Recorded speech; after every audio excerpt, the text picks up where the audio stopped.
Welcome to Charting Crypto this last week of 2021. We see the market trying to bottom out, perhaps. Lots of instability here as we look at the big dog, which is, of course, Bitcoin.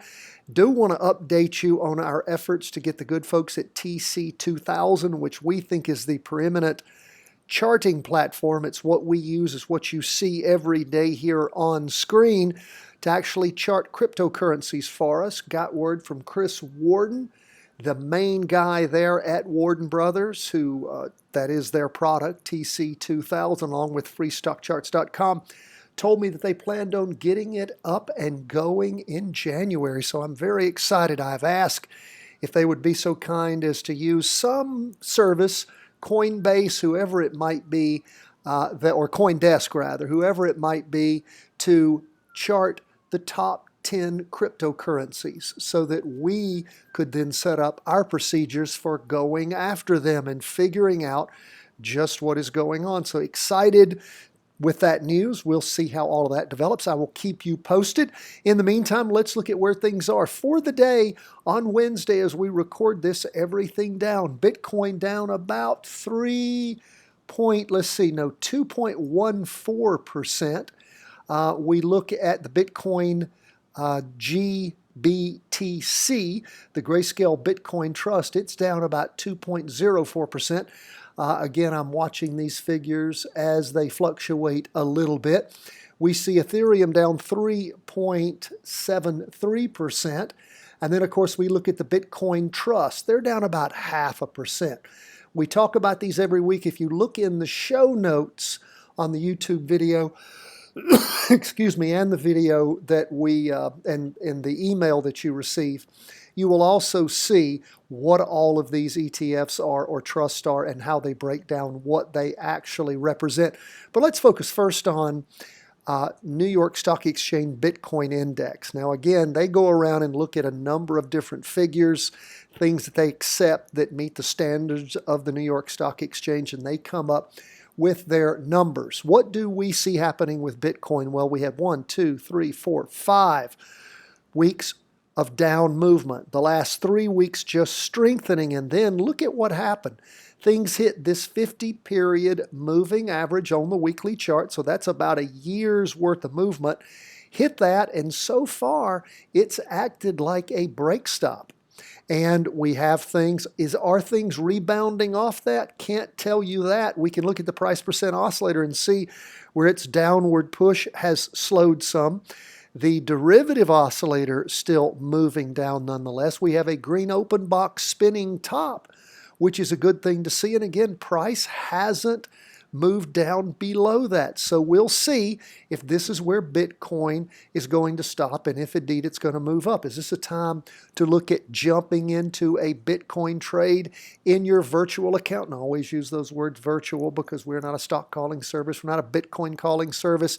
We're an education firm. You have to practice these things, learn how to do them by virtually doing them and making sure you know what you're doing. Otherwise, you're not even gambling. You're going up against professionals who are going to take your head off. So please make sure that you practice. So what do we see? Well, we see a slowdown last week with this green, solid green candle. That's a slowdown.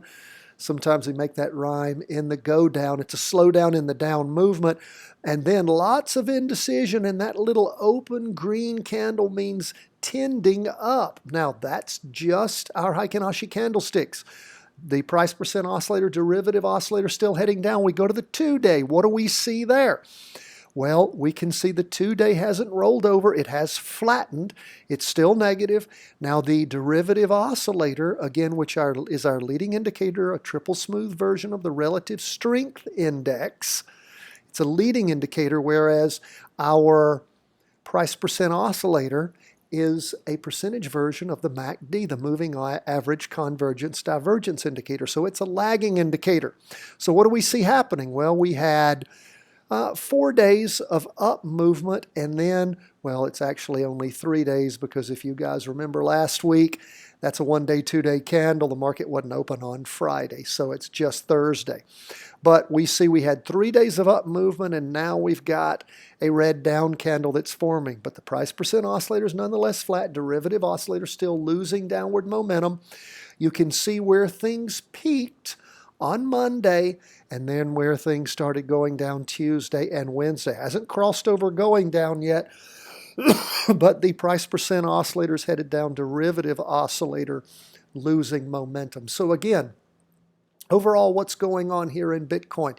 Still downward pressure, maybe flattening, maybe there's going to be support, going to be a floor here at the 50-period moving average. If it pushes through that and hammers down again, well, then, don't hold your breath.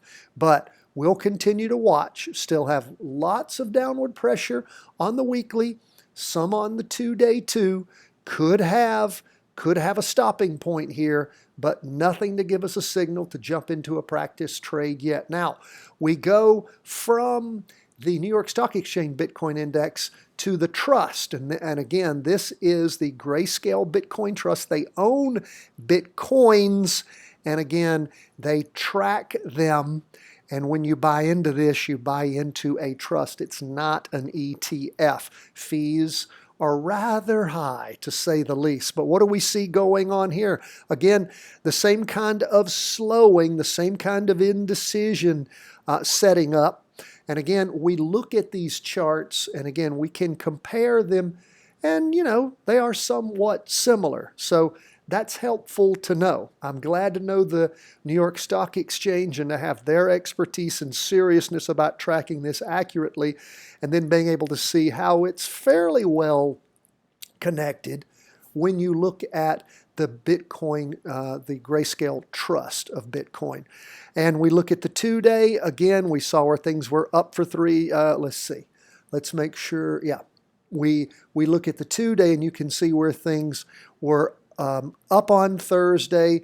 Again, more indecision reflected in here on the Monday, Tuesday, and then of course down on Wednesday. Price percent oscillator heading down. Derivative oscillator still losing downward momentum, and of course the half day hasn't crossed over yet. Now let's switch over. Well, I tell you what, before we switch over to Ethereum, let's look at the Bitcoin trusts. Now these are ETFs. They're very short-lived. They've only been out since October, so we don't have a weekly chart to be able to rely on. Look, we got nothing when it comes to price percent oscillator and derivative oscillator. That will come in time. We're happy to have this. These are Bitcoin futures ETFs. So again, these are short-term futures. They're set up to track Bitcoin, and we'll see how these things move forward.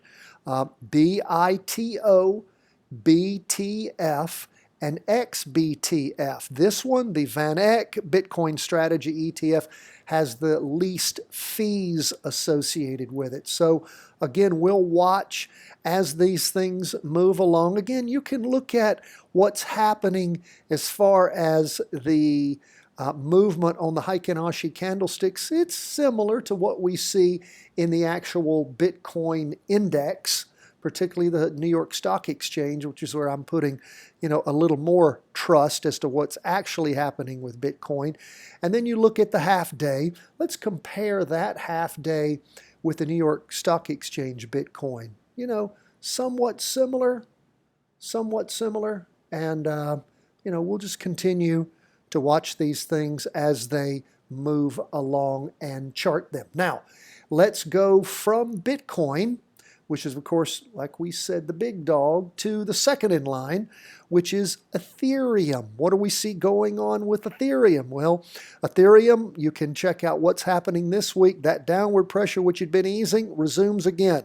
Price percent oscillator heading down at a steeper angle. Derivative oscillator heading down at a steep angle. Look at the 2-day. Same thing here. It had flattened and then started cranking over this week, heading down. So again, lots of downward pressure there as, again, we just watch things continue to move. Even had a crossover on Wednesday, so we'll go ahead and move our half day, and you can see a fairly decent trend line with more downward pressure even on the smallest chart. So, time to be buying Ethereum? No, hell no, absolutely not. Now again, this is for your virtual trading, but that is my opinion. I would not be jumping into it with it bottoming like it is. And guess what happens, friends? When it rolls over and starts to go up, do you have time to jump in? You do. You do. You absolutely do. So what do? You pay attention to what's going on. You practice trades. You use these charts. You watch as fear and greed moves through the market. That's what you do. These are waves of fear and greed. You can look at them that way. Money inflows and money outflows. And you don't want to catch a falling knife. That's why you want to pay attention to this stuff. Let's move on and look at a few of these other charts. Let's get out of Bitcoin and Ethereum. And what we will do is we will jump into BITS, which is the Global Blockchain and Bitcoin Strategy ETF. Again, another one that started in November. And what do we see happening? Well, it's slowly trying to gain some ground. And as these charts draw, we will start using them effectively. Hopefully, these will be reliable charts. Now, again, not everything is chartable. Some of these we may throw away when they get some length on them because they just don't work. And how do we know when things work? They work when they give us reliable signals. Crossovers going up, where we see things move up after that. Crossovers going down, where we see them reliably move down. Look at BITW. That is the Bitwise 10 crypto index fund. What is that made out of? It's made up of those 10 cryptocurrencies. I've asked our friends at TC2000 to track for us, and it's weighted based upon size, market cap. So again, the big one is going to be Bitcoin, followed by Ethereum, and on down the line. And what do we see going on there? Looking so good so far. The weekly crossed over, gave us time to jump in and ride that up.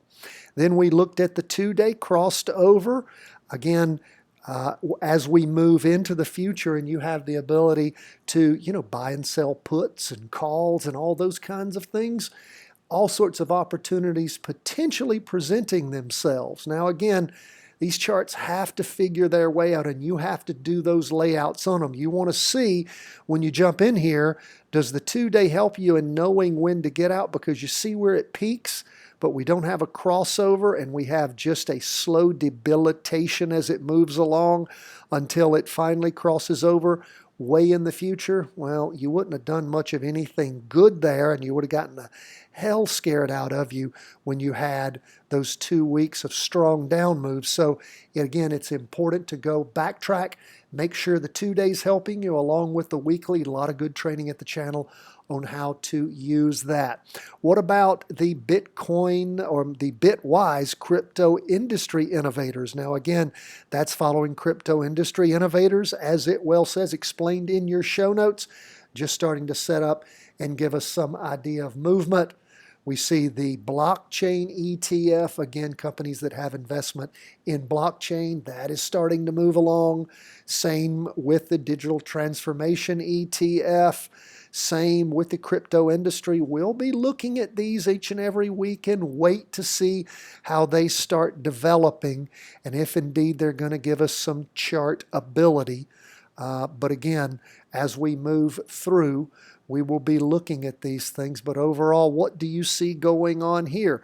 Even in the Amplify transformational data sharing, crypto-related companies and all, still, look, lots of down pressure.